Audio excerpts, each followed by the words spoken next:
महाराज जी कुछ लोग घबराते हैं कि फिर हम एक नियमावली में बंध जाएंगे, फिर एक मतलब क्योंकि मन का हाँ, स्वतः अगर आप किसी संत की नियमावली में बन जाएंगे तो माया से मुक्त हो जाएंगे।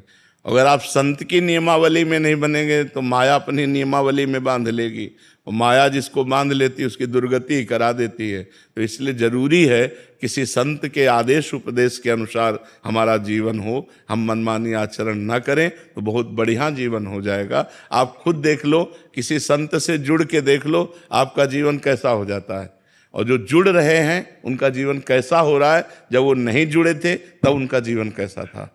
वो तो परिवर्तन होता है बच्चा। लोहा कभी सोना नहीं बन सकता, पर पारस के स्पर्श से सोना बन सकता है। तो पारस है संत जन और समाज है जैसे लोहा। तो संत जन जब उनको वाणी के द्वारा छूते हैं, दृष्टि के द्वारा देखते हैं, हृदय से संकल्प करते हैं, तो समाज का परिवर्तन शुरू हो जाता है। जहाँ राक्षसी वृत्ति थी वहाँ दैवी वृत्ति आ जाती है, जहाँ क्रूर हिंसा का भाव था वहाँ दया का भाव आ जाता है। बड़ा परिवर्तन समाज में होता है संतों के द्वारा।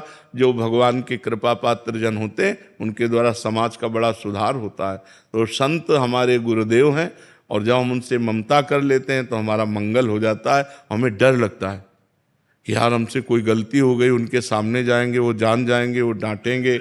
नहीं भाई, हम गलती नहीं करेंगे, हम कोई पाप नहीं करेंगे, तो हमारा बचाव हो जाता है। और ऐसे जैसे मन में आया मन मानी तो हम भजन कर रहे हैं, कभी भोग भोग रहे हैं, कभी जो, क्योंकि मन ही है। अब मन के ऊपर शासन कौन करे, तो मन के ऊपर शासन करने वाले गुरुदेव हैं। इसलिए गुरु दीक्षा आवश्यक है, गुरु शरणागति आवश्यक है। भगवान ने स्वयं संदीपनी जी को गुरु बनाया। यदि गुरु बनाने की आवश्यकता ना होती तो भगवान को क्या आवश्यकता है गुरु बनाने की। जिनकी श्वासों से चारों वेदों का प्रादुर्भाव हुआ वो भगवान किसी संत के शिष्य बने। अरे संत तो उनके चरणों का भजन करके संत बनते हैं। तो संदीपनी जी के शिष्य बने ना भगवान श्री कृष्ण।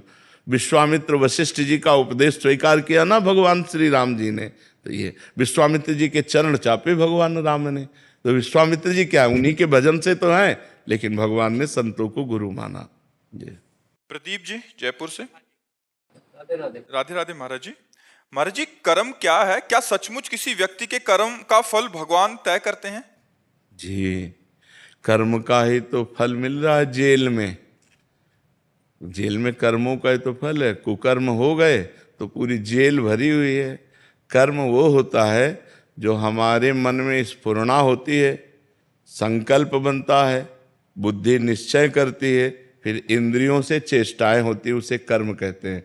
कर्म दो प्रकार के होते हैं, एक शुभ कर्म और एक अशुभ कर्म, जिनको कहते हैं पाप कर्म, अशुभ कर्म, और पुण्य कर्म, शुभ कर्म। दोनों का फल अवश्य में वो भोक्तव्यम कृतम कर्म शुभाशुभम, अवश्य भोगना पड़ता है। उनका परिणाम भोगना ही पड़ता है। कोई कितना भी बड़ा ऋषि महर्षि हो उसको भी भोगना पड़ता है। इसलिए कर्म बहुत होश से करे, बेहोश होकर न करे, प्रमाद में न करे, नहीं तो उसका दंड मिलता ही है। अब देखो कर्म है, किसी बहन बेटी को छेड़ दिया, अब डंडा चलेंगे, पुलिस ले जाएगी, मुकदमा चलेगा, उसको सजा मिलेगी। कर्म है, क्रोध आ गया, हम किसी की हिंसा कर दी, आजीवन कारावास। हिंसा 5 मिनट में हुई और उसका दंड पूरे जीवन भोगना पड़ेगा। या ज्यादा अपराध बन गया तो फांसी की सजा मिल जाएगी। तो कर्म ही तो है। और अच्छे कर्म हो गए तो देखो राष्ट्रीय सम्मान मिलता है, समाज में आदर मिलता है, और यहाँ सुख मिलता है, और परलोक में भी सुख मिलता है। सारा खेल कर्म का है। कर्म प्रधान विश्व रचि राखा, और जो जस करे तासि फल चाखा।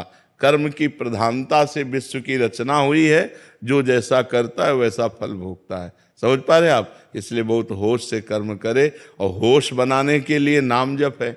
जब तक नाम जप नहीं तब तक बेहोश ही हो। जानते हो कि ये कर्म नहीं करना चाहिए, फिर भी करोगे। अगर नाम जप है तो तुम्हारे अंदर जलन पैदा हो जाएगी, तुम्हारे अंदर बल आ जाएगा कि नहीं नहीं, हमें पाप कर्म नहीं करना है। सब कोई जानता है पाप कर्म किसे कहते हैं और पुण्य कर्म किसे कहते हैं। भगवान ने इतना ज्ञान सबको दिया है। और जब कोई कर्म करने चलता है तो भगवान अंदर से प्रेरणा करते हैं, ये गलत है, मत करो। लेकिन हम लोग इतने मलिन स्वभाव के हैं कि अंदर की बात को न मानकर और कर्म कर बैठते हैं, और बाद में सोचते हैं कि यार हृदय में तो आया था, पहले अंदर आया था कि यार ना करें, पर यार अब कर दिया तो फिर अब भोगना पड़ता है। इसलिए कर्म बहुत संभाल करके करें। वर्तमान में कभी किसी सत्कर्म का विपरीत फल मिले तो इसका क्या अर्थ समझ? नहीं, सत्कर्म का विपरीत फल मिलता ही नहीं है। वो आगे मिलेगा। हाँ, जैसे हमने आज सत्कर्म किया और आज हमको कष्ट मिल रहा है, तो ये हमारे सत्कर्म का नहीं मिल रहा, ये हमारे पूर्व पाप कर्म का मिल रहा है। आज जो सत्कर्म किया है, आगे फसल, आगे हमें ये सुख देगा। लेकिन आज हम अच्छे से चल रहे हैं और दुख भोग रहे हैं, तो इसका मतलब है पूर्व के पाप हमें दंड दे रहे हैं, और अभी का जो अच्छा कर्म है वो हमारा भागवतिक बैंक में जमा हो रहा है, जो हमें आगे प्राप्त होगा। जैसे किसान की फसल तुरंत अन्न नहीं दे देती, कई महीने लगते हैं, ऐसे बड़ी सरकार है हमारी तो बहुत लेट नंबर आता है। जैसे अभी है तो मुकदमा कई वर्ष नहीं चलता, किसी केस का कहो मुकदमा सालों चलता रहे, कहो 10 साल चलता रहे, कभी कभी तो उतनी जितनी सजा भोगनी होती है उतना तो मुकदमा में वो जेल में बंद रहता है। तो ऐसे ही भगवान की बहुत बड़ी अदालत है, अनंत ब्रह्मांडों के जीवों का हिसाब है, होता 1 सेकंड के कम हिस्से में है, पर जब होगा बहुत फाइनल में होगा, तो इसलिए बहुत समय लगता है। जैसे आज पाप कर्म किए तो कहो 5 जन्म बाद उसका दंड मिले जाकर तुम्हें, तो लगेगा हमने इस जन्म में तो पाप किया नहीं, लेकिन भोगना पड़ेगा, वो अवश्य में भोगतव्यम, क्योंकि जीवात्मा वही है, शरीर बदल गया।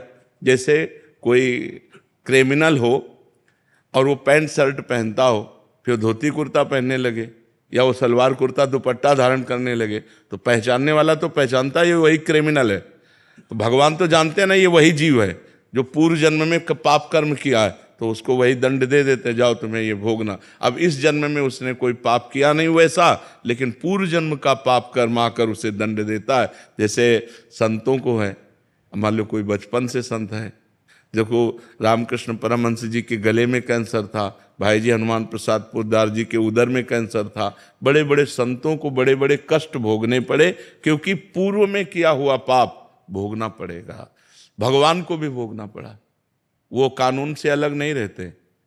भगवान ने छुप करके बाली को मारा व्याध की तरह, तो कृष्णावतार में अगले जन्म में अंतिम समय व्याध ही भगवान के चरणों में बाण मारता है, तब वो परम पद को जाते हैं।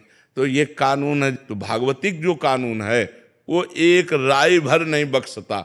भारतीय कानून में थोड़ा धोखा हो सकता है कि वकील चतुरतावश दूसरा प्रमाण पेश करके और दोषी को बचा दे और निर्दोषी को फंसा दे, लेकिन हमारे भगवान के दरबार में किसी वकालत की जरूरत ही नहीं है, किसी गवाही की जरूरत नहीं, 1 सेकंड में उस जीव का हिसाब हुआ फाइनल। अब अगर उस हिसाब को बदलना चाहते हो तो नाम जप करो, दूसरों का उपकार करो, तीर्थों का अवगाहन करो, भगवान की कथा सुनो, जिससे सारे पाप तुम्हारे नष्ट हो जाएं। तो ये जो बल है ये तुम्हें बचा लेगा। नाम बल, भगवान का सेवा बल, परोपकार, ये बचा लेगा। अब दूसरों को दुख देना, पाप कर्म करना, तो फिर नाना प्रकार के नरकों को भोग कर यहाँ भी दुर्गति भोगनी पड़ती है। जैसे आपके पाप कर्म हैं पूर्व के, वो आप बहुत पढ़े लिखे हो, आप लाख उपाय करो आपको नौकरी नहीं मिलेगी, पढ़े लिखे डिग्री लिए घूमते रहो कोई। और कुछ ऐसे हैं कि आपसे ज़्यादा वो मंद बुद्धि के, वो ज़्यादा प्रवीण नहीं है, लेकिन वो निकलते चले जा रहे हैं, क्योंकि उनका पुण्य बल काम कर रहा है। तो यहाँ पुण्य बल, अगर सुख चाहते हो तो पुण्य करो, चाहते सुख हो और करते पाप हो तो पाप का परिणाम दुख मिलता है। शराब पी रहे हैं, गंदी बातें बोल रहे हैं, गंदे आचरण, एक एक चीज का फल है आपका। अगर आप बातें बोल रहे हो तो उसका भी फल है। मनुष्य जीवन कर्मयोग के लिए भेजा गया है। आप 1 मिनट भी फ्री नहीं हैं। आप 1 मिनट में जो करेंगे, आपके अंदर ही मन में बैठे हुए चित्रगुप्त तुरंत लिख रहे हैं। आपकी मन रूपी चिप में वो बिल्कुल सीन सहित जैसे चिप लगा दो ना तो पूरा टेलीविजन उसमें टीवी में आने लगता है, सब ऐसे सीन सहित चित्रगुप्त लिखते हैं। तो भगवान के सामने 1 सेकंड में पूरा वो चिप दिख जाती है, इसने क्या क्या किया जीव ने, बस उसको दंड मिलता है। इसलिए हर समय नाम जप करो, अच्छे आचरण करो, अच्छा भोजन पाओ, दूसरों का उपकार करो। यही मनुष्य जीवन है, यही देवत्व है। नहीं तो राक्षसी भाव में लोग विचर रहे हैं, अपने को धनी मानते हैं, व्यभिचार करते हैं, शराब पीते हैं, मांस खाते हैं, दुर्गति को प्राप्त होते हैं।